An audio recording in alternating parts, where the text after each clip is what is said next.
નમસ્કાર, આપ જોઈ રહ્યા છો નિર્ભય ન્યૂઝ અને હું છું આપની સાથે રિદ્ધિ।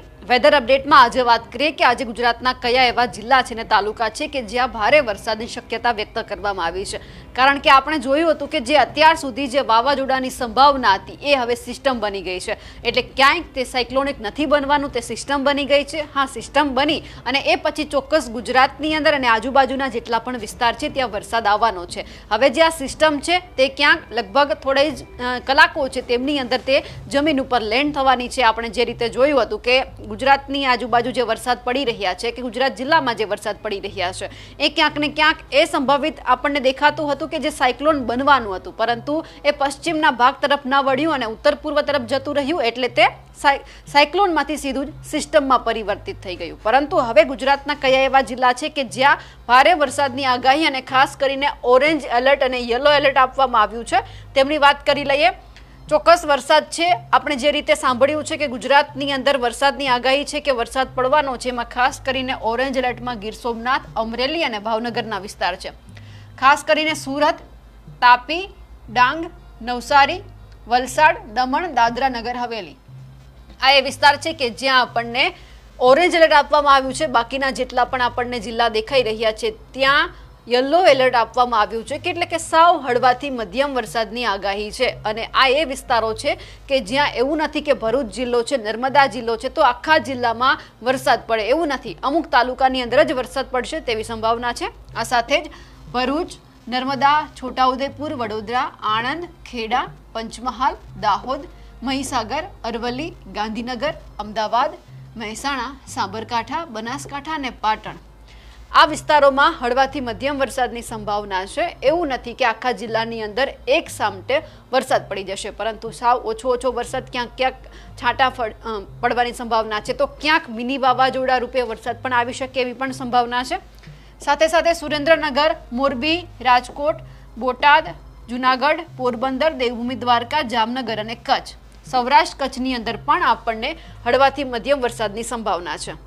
હવે એ જોવું છે કે ભારે વરસાદની સંભાવના હવામાન વિભાગે ક્યારે વ્યક્ત કરી છે। આ આપણે હળવાથી મધ્યમ વરસાદની વાત કરી હતી। હવે સાથે સાથે એ વાત પણ કરી લઈએ કે જ્યાં અમુક વિસ્તાર એવા છે કે જ્યાં છૂટાછવાયા સ્થળોએ ભારે વરસાદની સંભાવના છે અને એ વિસ્તારોની અંદર આવે છે ગીર સોમનાથ, અમરેલી, ભાવનગર, સુરત, નવસારી, વલસાડ, દમણ, દાદરા નગર હવેલી, ડાંગ અને તાપી। જે વિસ્તારમાં ઓરેન્જ એલર્ટ આપવામાં આવ્યું છે ત્યાં આપણને ભારે વરસાદની સંભાવના વ્યક્ત કરવામાં આવી છે। બાકીના વિસ્તારોમાં વરસાદ પડવાની સંભાવના પણ છે અને ખાસ કરીને જે રીતે પવન ફૂંકાઈ રહ્યા છે એ પવનની સાથે ક્યાંક નાના મિની વાવાઝોડા રૂપે પણ વરસાદ આવી શકે એમ છે તેવી પણ શક્યતા છે।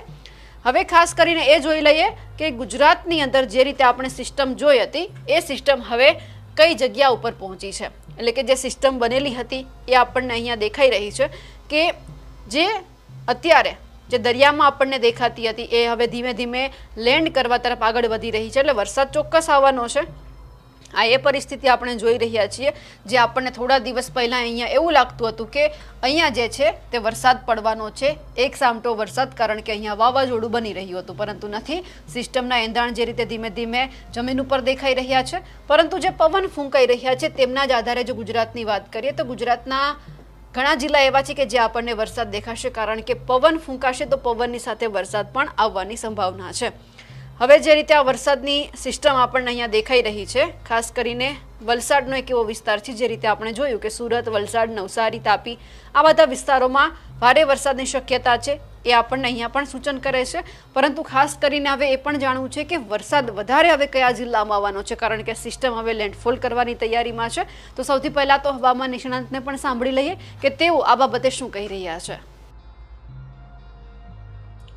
છેલ્લા 5-7 દિવસથી અરબ સાગરની અંદર એક સિસ્ટમ બની હતી। આ સિસ્ટમ છે સૌ પ્રથમ સાયક્લોનિક સર્ક્યુલેશન બની, ત્યારબાદ 21 મે 2025 રોજ લો પ્રેશર બની। આજે થોડીક વધારે મજબૂત થઈને એ મજબૂત લો પ્રેશર બની ચૂક્યું છે। જો કે આ સિસ્ટમ છે દરિયાકાંઠાથી ખૂબ નજીક હતી, એટલે એની મૂવમેન્ટ છે એ પણ ખૂબ ધીમી હતી, પણ એક આપણે ડર હતો કે આ સિસ્ટમ છે જો ઉત્તર પશ્ચિમ દિશામાં મૂવમેન્ટ કરે, થોડી પણ આ પશ્ચિમ દિશામાં મૂવમેન્ટ કરે તો એમાં સાયક્લોન બનવાની સંભાવનાઓ હતી, કેમ કે અરબ સાગરની અંદર બીજા પરિબળો છે છે એ સાયક્લોન બનવા માટે અનુકૂળ હતા, એટલે એક સાયક્લોન બનવાનો ડર હતો.